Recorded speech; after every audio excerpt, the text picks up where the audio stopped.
I had a conversation with, boy, I had lots of conversations, I must say, back in the Philippines. I spoke with many morally righteous people, wonderful people who are doing their best to make a difference in the Philippines. We're trying to make the Philippines a better place to live. And I can see the intentions in their heart, the goodness of their heart. And really, it's wonderful to see all this goodness and these efforts. But you know, their lives are so compartmentalized. In other words, there's an area in their life where they do good, and then there's an area in their life where they don't mind living in corruption. They don't mind living in evil. They don't mind accepting bribes. They don't mind all of these things. I know I'm on video, that's why I'm very careful about what I say.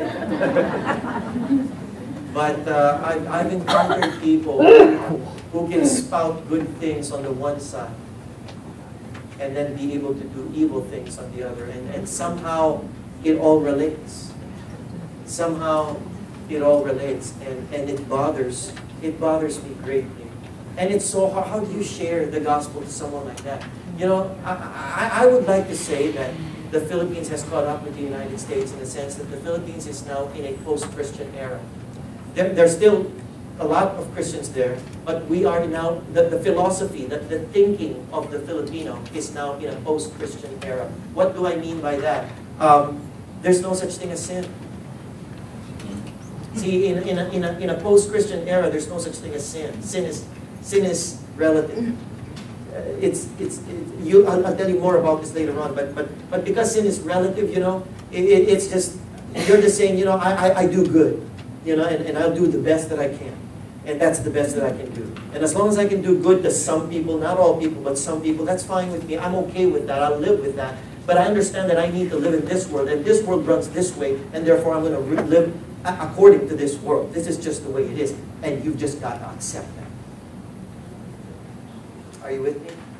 And that's and you can't, honestly, my friends, you cannot say that you have faith in a great Savior when you cannot trust that Savior for the circumstances of your life.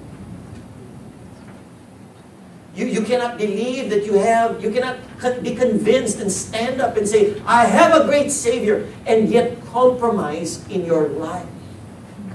It just doesn't work.